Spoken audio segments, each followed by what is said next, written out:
ప్రేక్షకులందరికీ నమస్కారం. నేను మీ హోస్ట్ అపర్ణ. ఈరోజు మనతో పాటు మనీ మంత్ర గురువు గారు ఆచార్య అనంతకృష్ణ స్వామి గారు ఉన్నారు. మరి ఈరోజు డబ్బు గురించి మనకి కొత్తగా ఏం తెలియచేయబోతున్నారు అడిగి తెలుసుకుందాం. నమస్కారం గురువు గారు. నమస్కారం. గురుగారు, మరి ఈ నెలలో వచ్చే నెలలో మీరు ఎన్నో క్లాసెస్ పెడుతూ ఉంటారు కదండి. ఆ క్లాసెస్ డేట్స్ ఎప్పుడు ఉన్నాయి, ఎక్కడెక్కడ జరుగుతున్నాయి, ఒకసారి మా వ్యూవర్స్ కోసం చెప్తారా? షూర్ అమ్మా. మనకిప్పుడు మే 28కి హైదరాబాద్లో ఉంటుందమ్మా. అలాగే మనకి జూన్ 4 కర్నూలులో ఉంటుంది. చాలా రష్గా ఉంది, ఎందుకంటే సమ్మర్ కాబట్టి తొందరగా ఎన్రోల్ చేసుకోవాలి. అలాగే జూన్ 11 తారీఖు రాజమండ్రిలో ఉంటుందమ్మా. అలాగే జూన్ 20 తారీఖు విజయవాడలో ఉంటుందమ్మా. ఈ యొక్క డేట్లలో వీలైనంత తొందరగా ఎన్రోల్ చేసుకోండి. చాలా రష్గా ఉన్న క్లాసెస్. అయితే గురువుగారు, ప్రతిసారి కూడా మీరు స్పెషల్ క్లాసెస్ కూడా కొన్నిసార్లు పెడుతూ ఉంటారు. ఇప్పుడు వచ్చే నెలల్లో ఏదైనా స్పెషల్ లేదమ్మా, జూలైలో పెట్టాలనుకుంటున్నాం. ఎందుకంటే ఇప్పుడు సమ్మర్ కదా, అందరు టూర్లు, బిజీ హడావుడి షెడ్యూల్, స్కూల్స్ ఇవన్నీ ఉంటాయి కదమ్మా. జూలైలో పెట్టే అవకాశం ఉంది. నేను త్వరలోనే దాన్ని అనౌన్స్ చేస్తానమ్మా. తప్పకుండా గురువుగారు. అయితే ఇప్పుడు మీరు కనుక మన గురువుగారు చెప్తున్న డబ్బు గురించిన విషయాలు అన్నీ తెలుసుకుంటున్నారు కదా, మరింత డీటెయిల్డ్గా కనుక తెలుసుకోవాలి అనుకుంటే ఈ క్లాసెస్ అటెండ్ అవ్వచ్చు. అండ్ క్లాసెస్ మార్నింగ్ నుండి ఈవినింగ్ వరకు ఉంటాయి గురువుగారు చెప్పిన డేట్స్లో అండ్ ప్లేసెస్లో. ఒకవేళ మీరు పార్టిసిపేట్ చేయాలి అనుకుంటే కింద మనకి స్క్రోల్ అవుతున్న నెంబర్స్, డిస్క్రిప్షన్లో ఉన్న నెంబర్స్కి కాల్ చేసి ఎన్రోల్ చేసుకోవచ్చు. డబ్బు గురించి ఇప్పటి వరకు తెలియని విషయాలు ఎన్నో మాకు తెలియజేస్తున్నారు. మా వ్యూవర్స్ అందరూ కూడా మీ వీడియోస్ అన్నీ ఫాలో అవుతూ మీరు చెప్పినవన్నీ చేస్తూ కింద కమెంట్స్ కూడా పెడుతున్నారు. మరి అంత ఒబీడియంట్ వ్యూవర్స్ ఉన్నారు కదండి, మరి వాళ్ళకి స్పెషల్గా ఈరోజు డబ్బు గురించి ఏం తెలియజేయబోతున్నారు? మనం లాస్ట్ ఎపిసోడ్లో ఒక మాట చెప్పుకున్నామమ్మా. మనం మిమ్మల్ని మీరు ప్రేమించుకోవాలి ఫస్ట్. ఎందుకంటే మిమ్మల్ని మీరు చాలా బాగున్నాను అనుకున్నప్పుడే మీ పరిస్థితులన్నీ మీకు అనుకూలం అవుతాయి. ఓకేనా? అప్పుడేమవుతుంది, డబ్బు అనేది ఆటోమేటిక్గా రావడం అనేది మొదలవుతుంది. ఇప్పుడు ఈ సబ్జెక్ట్లో ఏంటంటే కృతజ్ఞత అనేది చాలా ఇంపార్టెంట్ అమ్మా. గ్రాటిట్యూడ్, కృతజ్ఞత అంటే ఎలా ఉండాలంటే, ఇప్పుడు మన దగ్గరికి డబ్బు వచ్చింది, ఓకే, దానికి మనం ఫర్గివ్ చెప్పాలి అప్పుడు కూడా. ఎందుకంటే ఇంతవరకు నేను దాన్ని కేర్ చేయలేదు, దాన్ని పట్టించుకోలేదు, ఎప్పుడు కూడా ప్రేమతో మనం కిస్ చేసుకోలేదు. లాస్ట్ ఎపిసోడ్లో చెప్పుకున్నాం మనం. డబ్బు వచ్చిన వెంటనే మనం పప్పి తీసుకోవాలి, థ్యాంక్స్ అని చెప్పాలనేది. అలా గ్రాటిట్యూడ్ కలిగి ఉండనప్పుడు ఏమవుతుందంటే మీ ఏది కూడా మీ దగ్గరికి రాదు. డబ్బు పట్ల కూడా గ్రాటిట్యూడ్ కలిగి ఉండాలి. అర్థమైందా? అలాగే ప్రతి వారి దగ్గర కూడా గ్రాటిట్యూడ్ కలిగి ఉండాలి. కృతజ్ఞత అనేది ప్రతి దగ్గర నీకు అవసరం. అది ఎలా చెప్పాలి? ఓకేనా? ఇప్పుడు మీరు ఉదయం లేచారు, లేచిన తర్వాత హాయిగా నిద్ర పట్టింది మీకు, ఓకే, రిలాక్స్గా నిద్ర పట్టింది, అంటే సౌండ్ స్లీప్, ఏ డిస్టర్బెన్స్ లేకుండా పడుకున్నారు. ఎంతో డబ్బు ఉండి, ఎంతో పొజిషన్లో ఉండి కూడా నిద్ర పట్టని వాళ్ళు చాలామంది ఉన్నారు. ఓకే, కాబట్టి మీరు పడుకున్న పరుపుకి కృతజ్ఞత చెప్పండి. అక్కడ నుంచి స్టార్ట్ అవ్వాలి.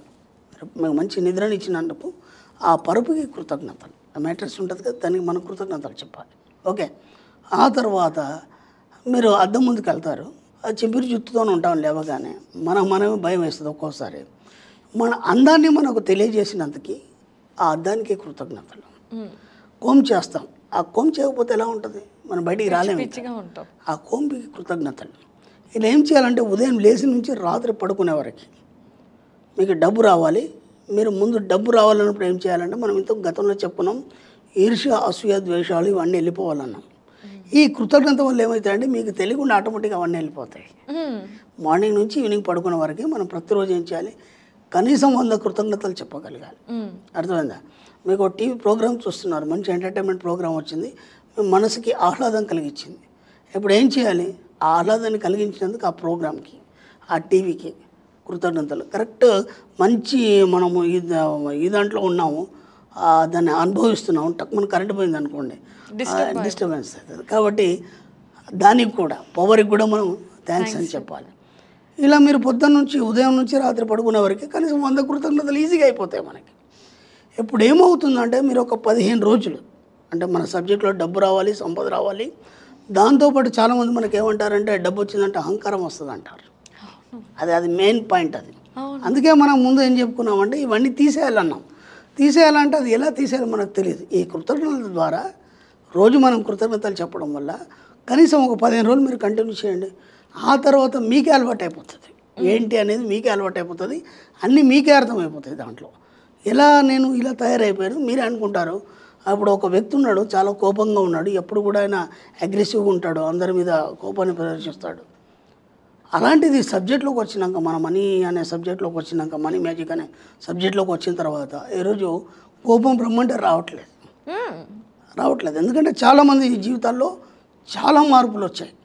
ఇప్పుడు మళ్ళీ దాంతోపాటు ఏంటంటే కృతజ్ఞత అయిపోయిందా, ఉదయం నుంచి సాయంత్రం వరకు మనం కృతజ్ఞత చెప్పుకున్నాం. ఇప్పుడు ఎప్పుడు ఏదో సంఘటన జరిగింది, ఆ వ్యక్తి మీద మన లోపల ఇంకా కోపం రగులుతూనే ఉంది ఇప్పటికి కూడా. అంటే ఆ వ్యక్తి పేరు తీసినా సరే, ఆ ఇన్సిడెంట్ గుర్తు చేసినా సరే బ్లడ్ బాయిల్ అవుతుంది. ఇప్పుడు ఇమ్మీడియట్లీ మనం ఏం చేయాలంటే ప్రశాంతంగా మనం మెడిటేషన్లో కూర్చొని ఆ వ్యక్తి మీద ఉన్న కోపాన్ని తీసేయడానికి మనం ఏం చేయాలంటే ఇప్పుడు క్షమాపణ చెప్పుకోవాలి, సారీ చెప్పుకోవాలి. మనం అర్థమైందా? మనకు మనమే. నాకు తెలిసి తెలియక ఎవరి మీదైనా కోపం కనుక ఉంటే అంటే కొన్ని మర్చిపోతాం మనం, కొన్ని గుర్తుంటాయి. అర్థమైందా? ఇప్పుడు ఏమైపోయింది, ఫస్ట్ మనం ఏం చేసినాం, మనం కృతజ్ఞతలు చెప్పుకున్నాం. దానివల్ల ఏమైపోయింది, సాఫ్ట్నెస్ అనేది వచ్చేస్తుంది బాడీలో, ఇన్నర్మెంట్తో సహా సాఫ్ట్నెస్ వస్తుంది. ఎప్పుడేం చేస్తామంటే అందరిని క్షమించేస్తాం. అర్థమైందా? మనకి ఎవరైనా బాధ పెట్టినా, మనం ఎవరికి బాధ పెట్టినా క్షమాపణ కోరుతూ క్షమించేస్తాం వాళ్ళని. అలా మెల్లిగా ఏం చేస్తామంటే ఇది కూడా మెల్లిగా ఒక 15 రోజులు మనం ప్రాక్టీస్ చేయాలి. కృతజ్ఞతలు ప్రాక్టీస్ చేయాలి, ఇది ప్రాక్టీస్ చేయాలి. దీనివల్ల ఏమైపోతుందంటే ఇక మీ లోపల ఎలాంటి మలినం లేకుండా మీ ఇన్నర్ మైండ్ అనేది క్లీన్ అయిపోతుంది. ఇప్పుడు ఒక పాత్ర ఉంది, మురికిగా ఉంది, దాంట్లో నీళ్ళు పోసుకొని తాగుతామో తాగలేము మనం. ఇప్పుడు ఏం చేయాలి, దాన్ని క్లీన్ చేస్తా కానీ మనం ఫ్రెష్ వాటర్ తాగలేము. కాబట్టి ఈ డిస్టర్బెన్స్ అంతా పోతే అప్పుడు మీ లోపల ప్యూరిటీ వస్తుంది. అర్థమైందా? ఎప్పుడైతే ప్యూరిటీ వస్తుందో ఆ ప్యూరిటీ వచ్చిన మరుక్షణం ఆ విశ్వం మీకు సహకరించడం మొదలవుతుంది. ఎందుకంటే మన సబ్జెక్ట్లో ఏది పొందాలన్నా సరే మనకి ఏ దేవుడు కానీ ఎవరు కానీ ఇవ్వరు. మన సబ్జెక్ట్లో విశ్వం ద్వారా అన్ని పొందుతాం. ఎందుకంటే ఈ సబ్జెక్ట్ అనేది విశ్వం మీద డిపెండ్ అయి ఉంది. మన సబ్జెక్ట్లో దేవుళ్ళు పూజలు అవన్నీ లేవని చెప్పుకున్నాం కదా. మరి మీకు ఒక ఎవరైనా ఇవ్వాలంటే ఎవరికో ఇవ్వాలి కదా. ఇప్పుడు మీకు ఒక వస్తువు ఎవరైనా ఇస్తేనే మీ దగ్గరకు వస్తుంది కదా. మనకి ఇచ్చేది విశ్వం అన్నమాట. కాబట్టి ఈ విశ్వం అనేది ఎలా ఇస్తుంది, మనం తర్వాత ఎపిసోడ్లో విశ్వం అంటే ఏంది, విశ్వం ఎలా ఇస్తుంది, విశ్వం అంటే ఏ రూపంలో ఉంటుంది, ఇవన్నీ మనం తర్వాత చెప్పుకుందాం. అది ఇవ్వాలి, మీకు కూర్చుని దగ్గర డబ్బు రావాలి, హాయిగా కూర్చుని దగ్గర అఫర్మేషన్ చేసిన దగ్గర మీకు కావాల్సిన వస్తువులన్నీ పొందాలి అన్నప్పుడు ముందు కృతజ్ఞత కావాలి, 2 క్షమాగుణం కావాలి. ఈ 2 క్లియర్ అయితే కానీ అప్పుడు రావడం అనేది మొదలవ్వదు. కాబట్టి ముందు ఈ పాత్ర ఏదైతుందో దీన్ని క్లీన్ చేసుకునే ప్రయత్నం చేయండి. ఇదంతా మనకు సబ్జెక్ట్ ఎలా ఉంటుందంటే కొత్తగా వింతగా అనిపిస్తుంది. ఎందుకంటే డబ్బుకు దీనికి ఏం సంబంధం మనకు అనిపిస్తుంది. అవునా కాదు? ఇది అయితేనే కానీ డబ్బు రాదు. ఎందుకంటే నేను దీని మీద చాలా పరిశోధన చేశాను. డబ్బు ఎందుకు రావట్లేదు, నేను గతంలో కూడా చెప్పాను. నేను ఒక తాంత్రికుణ్ణి, నేను ఒక జ్యోతిష్యుణ్ణి, నేను ఇవన్నీ ఉన్నాను, అవన్నీ చేశాను అని నా దగ్గర డబ్బు రాలేదు. ఎందుకు అనేది నాకు తెలియదు. తర్వాత ఈ సబ్జెక్ట్లోకి వచ్చినాక ఒకటొకటిగా అర్థమవుతూ వస్తూ నాకు నేరుగా అన్నీ క్లీన్ చేసుకున్న తర్వాత ఈరోజు నేను ఒక మంచి పొజిషన్లో ఉన్నాను.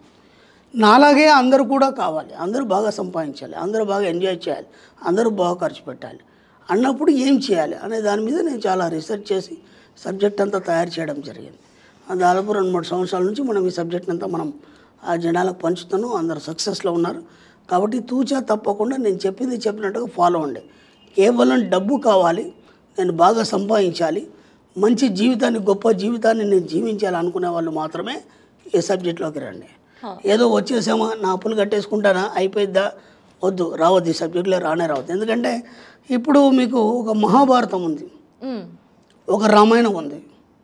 ఇప్పుడు అవన్నీ మీకు చిన్నప్పటి నుంచి కాదు కదా, ఎప్పటి నుంచో వింటున్నారు. మీరు టీవీ సీరియల్లో చూశారు, సినిమాలు చూశారు, పెద్దవాళ్ళు చెప్పేది విన్నారు. దీనివల్ల ఏమైపోయిందంటే అది బాగా మీకు తలకెక్కిపోయింది. అది ఇప్పుడు మీరు ఏదో ఒక చిన్న బిట్ అడిగితే మీరు చెప్పేస్తారు. ఇది సబ్జెక్టు కొత్తగా కాబట్టి ఇది కొద్దిగా మనకు అవగతం కావాలన్నప్పుడు టైం పడుతుంది. కాబట్టి ఈ సబ్జెక్టులకి రావాలంటే ముందు మీకు ఒక కసి ఉండాలి డబ్బు మీద. ఎందుకంటే డబ్బు కోసం మీరు పడ్డ ఇబ్బందులు ఏవైతున్నాయో వాటన్నిటి మీద పగ తెరుచుకోవడానికి రండి. అర్థమైంది? అప్పుడే సంపాదించగలుగుతాం. ఏదో వచ్చేసాం అప్పుల పూర్తం మామూలుగా మీరు ఏం చేసినా సరే మీకు అప్పులు కట్టుకునేంత మీరు సంపాదించగలరు.